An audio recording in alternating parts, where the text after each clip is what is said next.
pinakahihingi nating mugshot mga kakabsat. Eto na. Diyos ko po, Rudy. Mega love shoutout sa makasama si Sunshine. Nandyan, no? Sunshine. Shoutout sa kabsat, Sunshine. No? Nang cute nila sa kanilang orange uniform. Kabsat, yun lang. Hello, Sir Paul. Magandang gabi. Jane Tayag. Shoutout, kabsat. Ayan na lang. At bago pasok, again, huwag kalimutan mag-like and subscribe. Pilipin nga natin yung totoong mugshot nila. Pilipin natin yung totoong mugshot nila. Ito po yung totoong mugshot nila, no? Yan po si Marcoleta kanina. Yun. Aba, himala. Hindi pinatanggal yung piluka. Diyos ko, Lord. Oh, as of July 6, CIDG. Mugshot, orange na orange. Oh, si Mike Defensor. Handang-handang magpakulong. Oh, yan na. Dream come true. Oh, sinama mo pa itong si Varias. Ito sa mga nag-donate. Parang wala pa yung isa. Yung si Espiritu. Nawawala ba si Espiritu? Baka naging espiritu na. Naku po, breaking news, naaresto na ang mugshot ni na Senator Marcoleta, dating Congressman Mike Defensor at Joseph Espiritu. Kahit si Joseph Espiritu pa na to. Si Viray, at tinutukoy ko pa si Viray. Ang kasong plunder at indirect bribery. Oh, sakla. Huwag na natin patagalin mga kakabsat. No? Hindi ko na paliliguyin pa. No, syempre, lapitan natin kaagad si attorney.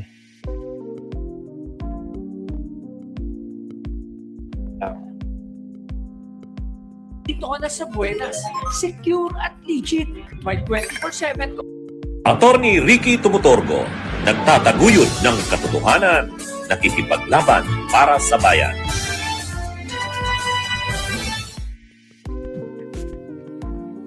Bosas at mugshot ni Marcoleta at Defensor. Diyos ka po, Rudy.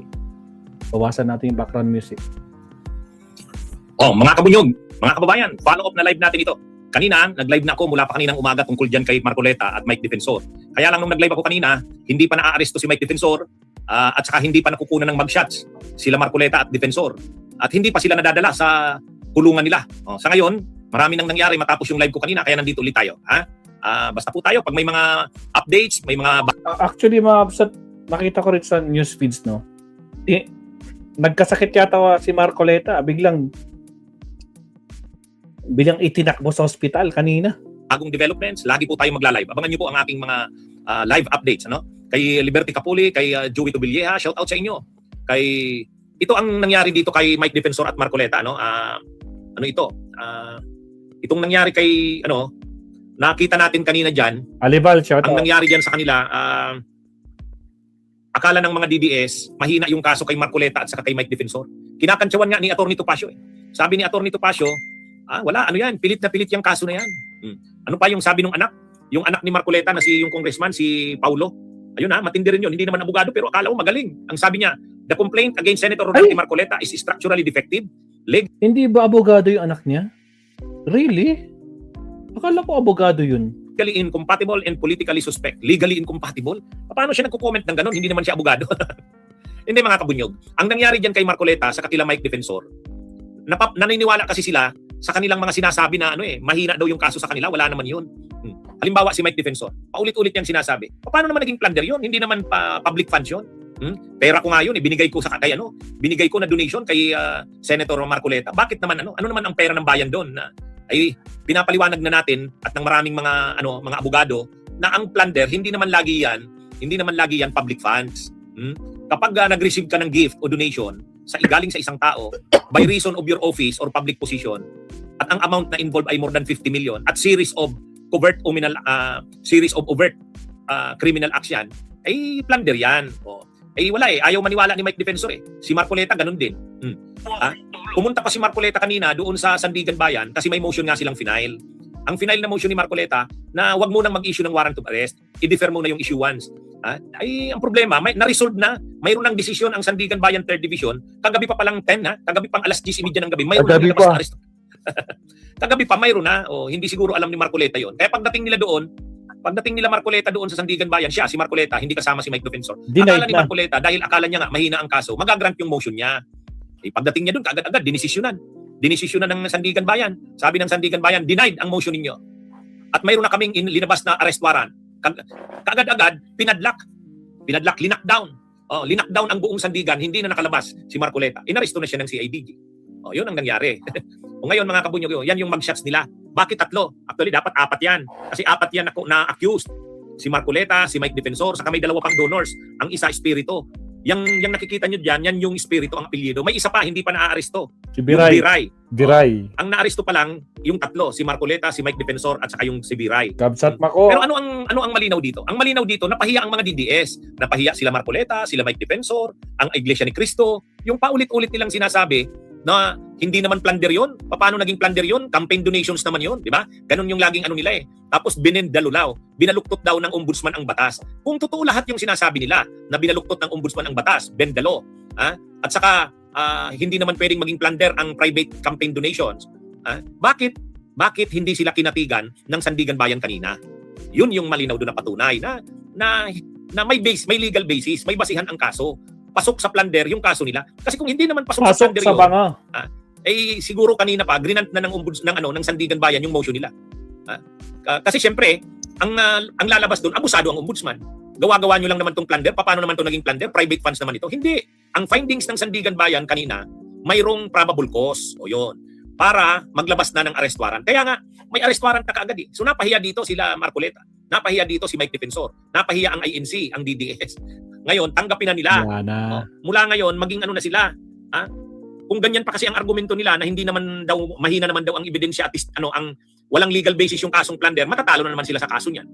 Ang gawin dapat nila, tanggapin na nila na mali pala yung pagkakaunawa nila. Di ba? Yan yung kapag hindi sila nagbago ng argumento diyan, talo sila diyan, matutuluyan talaga sila, makukonvict sila diyan. Lagi kasing sinasabi nila, sabi ni Marcoleta, wala naman akong nakurakot na pera ng bayan. Sabi rin ni Mike Defensor, wala namang public funds na involved. Hindi nga. Ang plunder ay hindi laging public funds. Kahit private funds, pwedeng pumasok sa plunder. Pag-aralan na nila yan. Pag-aralan na nila yan. Huwag yung laging kung ano lang yung alam nila. Sasabihin nila, yun yung tama. Yan ang problema kay Marcoleta eh. Sa lahat ng bagay, kapag nagsasabi yan si Marcoleta, akala mo lagi siyang tama. Di ba? Yan yung problema eh.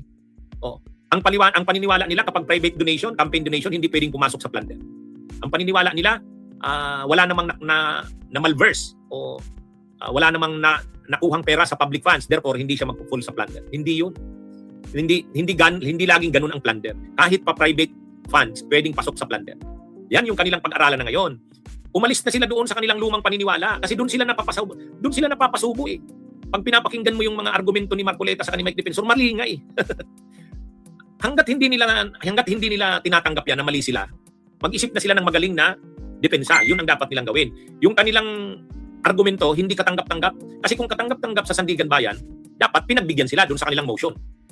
Yung motion nila na huwag munang mag-issue ng arrest warrant, pag-aralan muna uli ang kaso. Yun yung motion nila eh. I-defer ang issuance of arrest warrant, i-suspend ang proceedings. Hindi sila pinagbigyan sa ganun. Ngayon mga kabunyog, si Marcoleta, kagabi pa pala, mayroon na palang kagabi pa mayroon ng arrest warrant. Sila Marcoleta sa sila Mike Defensor. Sabi ni Secretary of Interior and Local Government Jun Vic Rimulya, 10:30 kagabi, nakuha na nila ang arrest warrant. Kaya lang hindi nila in-implement kagabi. Hindi muna. Pinaumagahan nila. Ngayon nung umaga, pumunta si Marcoleta sa Sandigan Bayan.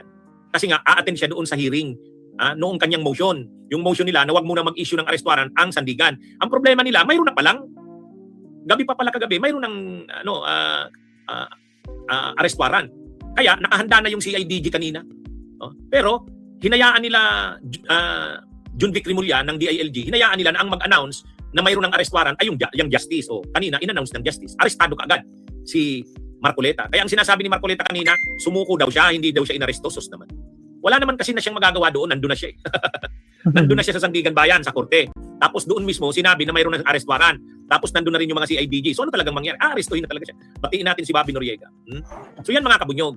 So wala nang nagawa si Marcoleta. Si Mike Defensor, pumunta ng Starbucks, saka itong Espiritu yung nasa kanan, nagkakapi-kapi doon, o doon sila inaresto. Kaya si Mike Defensor na-aresto at saka yung isa pa, yung anong pangalan ba ng Espiritu na ito? Yung nasa kanan, si Espiritu yan, mga kabunyog. Isa yan sa co-accused. 4 silang co-accused. Ang pangalan yan, ng isang co-accused na yan ay Joseph Barrias Espiritu. Yan. Yung nasa kanan. Yung nasa kanan, Joseph Barrias Espiritu. Mayroong isa pang accused din, yung Biray ang apelyido, Biray. Hindi ko na natandaan kung anong pangalan ng Biray eh. Yun ang wala pa at large pa ngayon. Pero itong si Mike Defensor at saka itong si Joseph Espiritu, nagkakape kanina sa Starbucks, sabi ni sabi ni SILG John Vic Rimulya. Sabi niya, na-aresto namin si Mike Defensor at saka si Joseph Espiritu doon sa Starbucks habang sila'y nagkakape. Hindi naman sila nag-resist ng aresto. Yun. So hindi naman sila nag-resist mga kabunyog na maaresto. So yan yung nangyari. Kaya si Mike Defensor later, pagka-aresto kay Marcoleta, alam na ni Mike na wala nang mangyayari. Actually, nag-live pa si Mike Defensor, napanood pa natin. Sabi ni Mike Defensor, ano yan? Sabi ni Mike Defensor, bakit kami kaagad ang nakasuhan at makukulong samantalang yung mga involved daw sa anomalya sa flood control ay na hindi pa rin nakakasuhan at nakukulong. Bakit nauna pa daw sila? Ang sagot doon, Mike Defensor, tanungin niyo si Marcoleta. Tanungin mo si Marcoleta. Ha? Sabi ni Mike Defensor, bakit daw sila mas nauna pa daw silang kinlong, at kinasuhan at makukulong kaysa doon sa mga involved sa anomalya sa flood control. Ang sagot doon simple lang. Tanungin si Buboy Marcoleta. Guevara, shout out sa iyo. Kumusta kayo diyan sa Sorsogon City? Alam niyo kung bakit? Mike Defensor, dahil Nilaglag siya. sa kagagawan ni Marcoleta. Si Marcoleta kasi masyadong madaldal, matabil. Kung ano-anong sinasabi, yung mga sinabi niya at saka yung mga sinabmit niyang dokumento sa COMELEC, yung sinumpaan niyang salaysay sa COMELEC, yan din yung ginamit sa kanya. Sa inyo. Yun ang ginamit sa inyo. Ready na sabi nga ni Ombudsman Boying Rimulya, hindi naman ako nahirapan sa kaso ni ano? Ano to? Hindi naman kami nahirapan. Actually, masyadong madali yung kaso ni Marcoleta. Bakit masyadong madali yung kaso ni Marcoleta? Sabi ni Ombudsman Boying. Kasi ready na yung ebidensya. Sino ang nag-provide ng ebidensya? Si Marcoleta. Kaya, Mike, yung sagot doon sa tanong mo, bakit kayo nauna pang nakasuhan? Kasi ready na ang ebidensya sa inyo. Bakit ready na ang ebidensya sa inyo? Bakit grabe na yung ebidensya ready na yung ebidensya sa inyo? Pinrovide ni Marcoleta. Siya na mismo nag-live siya doon sa television. May programa siya at saka yung dalawa niya pang kapartner. Yung sa Net 25, yung Saganang Mamamayan. Sabi niya, alam mo Jen, may donations akong mga natanggap. Kaya lang yung mga donors ko, ayaw sabihin yung pangalan nila. Pwede ba yun? Hindi pwede yun. So, inamend niya na naman. Hindi, may donors ako. O yun, sinabi niya na ang donors niya. Si Mike Defensor, itong Joseph Biray, nakita niyo sa kanan, saka yung Biray, ay Joseph Espiritu pala. Tapos yung isa, yung Biray, yung Aristotle ba yun? Aristotle Biray yata yun. Sabi niya, nagbigay sila sa akin pero hindi pa daw sa kanya daw pero hindi pa siya kandidato. Ay ang problema, congressman siya noon. Kaya liable siya sa indirect bribery. Kaya lang hindi lang indirect bribery ang kaso niya kasi more than 50 million, 75 O di pasok sa plunder, o doon siya pumasok sa plunder. Tapos, kanina na naman pumunta siya sa Sandigan Bayan, ang lakas ng loob. Akala niya magagrant yung motion nila na wag mo nang mag-issue ng arrest warrant. Wala matibay din talaga ang ebidensya sa kanila. Pangalawa, may legal basis naman talaga yung kaso. Ombudsman ba naman yan? Maraming abogado yan. Pinag-aralan din yung kaso nila. So ngayon, naaresto na si Mike Defensor. Ano na yan? At saka kasabay niyang naaresto itong nasa kanan, yung Joseph Espiritu. Ang hindi pa naaaresto, yung Biray. Yung Biray ang hindi pa naaaresto. Mga kabunyog. Abangan natin kung kailan maaaresto yun. Yung Biray ang apelyido. Ngayon, si Mike Defensor, naaresto kanina doon sa Starbucks, nagkakape sila nitong Espiritu. Siguro nag-uusap na sila. Kaya lang doon sila pinuntahan ng mga pulis. Naaresto sila kanina. Ngayon, yung isa pang akusado, ang apelyido ay Biray, Aristotle Biray yata yun kung hindi ako nagkakamali. Wala pa, hindi pa naaaresto. Mayroong na akong nabasang post, ganito ang sabi. Yung dalawang donors na nadamay lang ang tinutukoy itong Joseph Espiritu.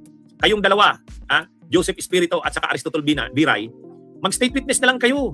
Hindi naman kayo masyadong list guilty kayo ba't hindi kayo magsabi ng totoo?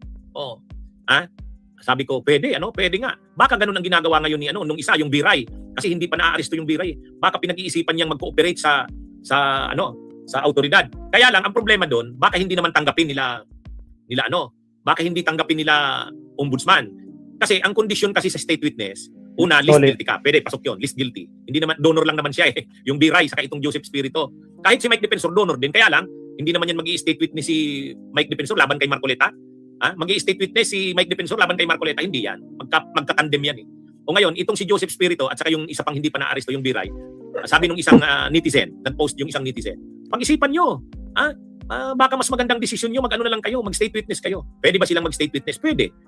Kasi list guilty naman sila, donor lang naman sila Pangalawa, kaya lang ang posibleng maging problema nila doon, kaya bang makonvict si Marcoleta at saka si Mike Defensor nang wala sila? Kasi kung kayang makonvict si Mike Defensor at si Marcoleta nang wala sila bilang state witness, hindi sila papayagan mag-state witness. Papayagan silang mag-state witness kung list guilty sila at saka kailangan sila para makonvict si Marcoleta at si Defensor. Alam nyo, sa tingin ko pwede yung Biray na yon at saka itong si Joseph Espiritu, mag-cooperate na sila, sasabihin nila ganito. Sabihin nila ganito. Ang totoo, ano yan, pinangakuan kasi kami na tumulong daw sa campaign, sa kampanya ni ni Marcoleta. Pag nagbigay kami, bibigyan naman kami ng mga kontrata o proyekto. Yun. Pag ganun yung sinabi nila, ano na yun, pasok na talaga sa plunder itong si Mike Defensor at saka si Marcoleta. Kasi, ang kailangan kasi sa plunder, una, nakatanggap ba sila ng gift? Yes, walang question doon. Pangalawa, may nagbigay ba sa kanilang gift? Yes, si Mike Defensor nga, si Beray at saka si Joseph Espiritu. Ang pangatlong issue, yung nagbigay ba sila kay Marcoleta by reason of his office or public position? Ay syempre, sasabihin nila nung Beray at saka nito ni Joseph Espiritu, hindi naman sana kami magbibigay, kaya lang pinakiusapan kami ni Mike Defensor, kaibigan namin yan, na makakakuha naman daw kami ng mga kontrata kung manalong senador si Senador Marcoleta. O pwede yun. Pag ganun yung pagka nag-cooperate sila, lalabas ngayon, makukonvict si Marcoleta at saka si Mike Defensor. Pwede namang makonvict sila Mike Defensor at Marcoleta kahit wala sila, pero masigurado kung mag-i-state witness sila. Yan yung diyan. Mayroon kasing nagpo-propose na netizen, sabi, kayong dalawang donors na nadamay lang ang tinutukoy si Beray at saka si Espiritu. Mag-cooperate na kayo, mag-state witness na lang kayo. Sabihin niyo na yung na totoo na kayo ay lang, list guilty naman kayo diyan. Hindi, naaawa din kasi ang mga netizens. Kasi itong si Mike Defensor talagang talagang kadikit yan ni Marcoleta. Sa ABS-CBN, magka-partner pa yan. Yung panahon ng COVID, nagbibenta yung dalawa ng ivermectin. Kaya ito, sabi ni Charlie Whiskey, kala ko plunder galing sa nakaw ng pera, private or public funds. Hindi. Ang plunder po kasi pag-amas, pag-accumulate ng wealth. Kumbaga, nakakuha ka ng yaman, ill-gotten, galing sa masama. Public officer ka. Nag-amas, o ibig sabihin kumuha ka, nakalikom ka, nakatipon ka ng yaman. Yung yaman mo, ill-gotten. O paano nagiging ill-gotten galing sa masama?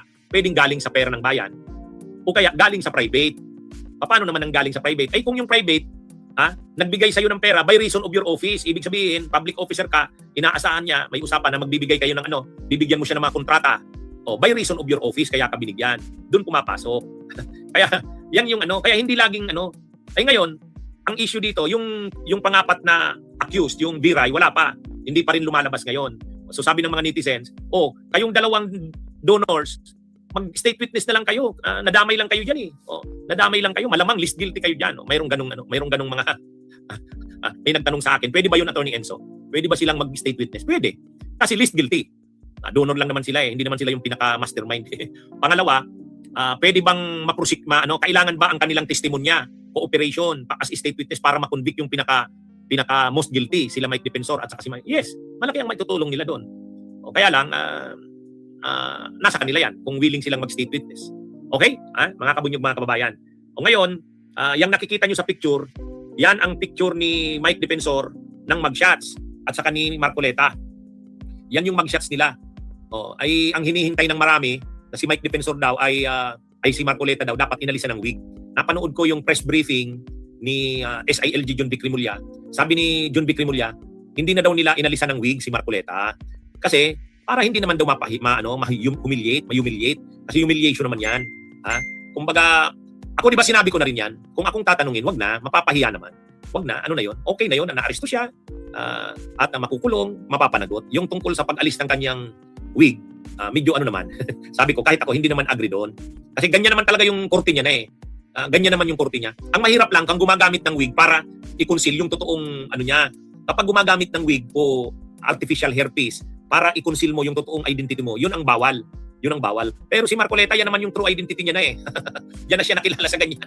Kaya mahirap naman na aalisan mo ng artificial hairpiece para lang ipahiya. Yun? Naman, hindi naman makatao na yun. Kaya sabi ko nga, kung ako tatanungin, agree din ako sa desisyon ni SILG John B. Crimolia. Wag na. Tama na yung naaresto at makukulong. So, kanina, yung pictures po na yan, hindi yan AI generated, totoo po yan. Nag-undergo sila ng booking process. Ayan, si Marcoleta kinuna na din ng mugshots, si Mike Defensor kinuna na din, tapos yung isa pang akusado, yung Joseph Espiritu. Yung pang-apat wala pa, hindi pa naaaresto yung Beray. Ngayon, si Mike Defensor pagkatapos nilang i-booking process doon sa CIDG, dinala na si Mike Defensor sa itong Joseph Espiritu sa kulungan doon sa Payatas. Yung all-male facility ng BJMP doon sa Payatas, doon sila dinala. Itong si Mike Defensor at saka yung Joseph Espiritu. Yan din yung kulungan nila Jinggoy at ni Bong Revilla. Kaya lang, magkaibang building siguro. Si Bong Revilla kasi, saka si Jinggoy, plunder na flood control. May kulungan na naka-reserve para sa kanila. Pero sila Mike Defensor, hindi naman plunder na flood control. Plunder lang. So separate yan. Malamang hindi nakahalo yan kila Jinggoy at Bong Revilla. Ang magsasama diyan si Marcoleta saka si Mike Defensor, sila ang magsasama sa kulungan. Kaya lang si Marcoleta ngayon biglang nagkasakit. Nanikip daw ang chest, biglang. Ay mga kabunyog. Pag nakakasuhan na Sa hospital. kung ano-ano ng mga sakit, Tama, yan yung nagkakasakit na sila. dinala sa si Marcoleta, dinala sa hospital kasi daw naka-experience ng chest pain saka nag-high blood pressure. Ay mga kabunyog. Yan, style bunuan na naman yata yan Parang alam na natin kung anong mangyayari naman diyan. Alam na. Style bunuan. Ay di ba si Bunuan ganun yung nangyari? Matapos maaresto si Bunuan, Sakit-sakitan anong nangyari? Ayun, kung ano-ano ng sakit ni Bunuan. May sakit sa puso, high blood, may cancer pa daw, tapos humiling na hospital arrest. Hindi nakapagtataka yan si Marcoleta kung humiling din yan sa Sandigan Bayan, hospital arrest siya. Ay, pagkaganyan. Ito, Senador Redante Marcoleta, dumaing na nakararanas ng chest pain at mataas na blood pressure. Parang alam na natin yung mga ganyang style, mga kabunyog, mga kababayan. Kaya si Marcoleta, wala pa ngayon doon sa Payatas Jail. Wala pa. Ang dinala pa lang doon sa Payatas Jail, si Mike Defensor at saka itong Joseph Espiritu. Kasi sabi ng PNP, CIDG, mga 2 days pa daw, kailangang dumaan sa masusing medical tests itong si Marcoleta kasi 72 years old. Kaya daw muna, mga 2 araw pa daw yan na magsasailalim sa thorough na medical test. Kasi nga, matanda na ganyan din yung ginawa kay Bunuan, di ba? Inaresto, tapos nag-booking, pagkatapos nag-undergo ng mga test, tapos nag-motion, humiling sa Sandigan Bayan, hospital arrest na lang daw siya. Ay, mga kabunyog, mga kababayan. Yan yung dito, Tato. galawang naman. Ay, di ba? Itong si Marcoleta, kapag siguro, sa mga hearing ng Senado, kapag may doon, kapag mayroong resource person sa Senado or sa Kamara at nandun si Marcoleta, at mayroong magsasabing may high blood, at mayroong nararamdaman, naninikip ang dibdib, ay, sasabihan niya ni Marcoleta, nagkukunwari ka lang naman yata. Nagkukunwari ka lang naman yata. Pero dito, si Marcoleta, naninikip. Ako, mga kabunyog, agree ako doon kay John B. Cremulya na wag nang alisan ng wig. Masyado namang yun. Pinapahiya naman yung tao. Pero itong tungkol sa kung ano-ano na namang sakit tapos mag-hospital arrest, na yan? Hindi tama yan. Dapat, the law should apply to all. Pare-pareho dapat ang batas. Agree, attorney. At saka isa pa, pag sa Senado, ang yabang-yabang, di ba? Makipagdebate, parang sakit, ang lakas-lakas, no? Tapos ngayong naaresto na, Diyos ko po, lumalabas ang mga sakit. Diyos ko po, Rudy. Bakit nung panahon ni Duterte, yung si Tatay Elmer, yung driver, matanda yon, payat, may sakit, anong ginawa nila? Kinulong pa rin naman nila Yung mga political detainees, yung mga leftist na nakukulong, mga matatanda na yun, 80 years old, kinukulong nila. Ay tapos ngayon, pagka nagkakaganyan na kung ano-ano ng sakit. Ayan yung yan yung diyan. Kaya ito mga kabunyog, hindi tama 'yon. Dapat wag nang papayagan yang ganyan. Hindi maganda yung nangyari kay Bunuan, pinagbigyan na ng Sandigan Bayan. Ngayon na naman ganyan na naman. Mukhang ganoon na naman ang magiging style ni modus ni Marcoleta. Magpapa-undergo ng mga tests o 2 araw tapos sasabihin na maraming sakit. Kaya mag-hospital arrest na lang. Ay, dapat sa ganyan, sa tulad ni Marcoleta na mayabang, arugante, dapat maturuan din ng leksyon yan. 'Di ba? 'Di ba mga kabunyog, mga kabayan? Ito? Hindi maganda na pag sa susunod na mga araw bigla naman, papalabasin na naman na hospital arrest. Hindi. Dapat pantay-pantay ang pagtrato. Ang mga mahihirap, ang mga hindi kilalang tao kapag ganyan, kahit may sakit, kahit matanda na, 80 years old pa nga, kinukulong pa rin. Yan yung Okay, so yan mga kabunyog, mga kabayan, magandang araw sa inyong lahat. Mabuhay po tayo. Salamat, attorney. Alright, puntahan nga natin guys si Professor. Meron siyang sinabi ngayon, nag-live siya kanina nakita ko lang. Countdown muna tayo. Again, sa mga bagong pasok, huwag kalimutang mag-like and subscribe mga kagabsa. Nasaan na yung ating bakit nawala? Bakit ayaw tumaas? Wait lang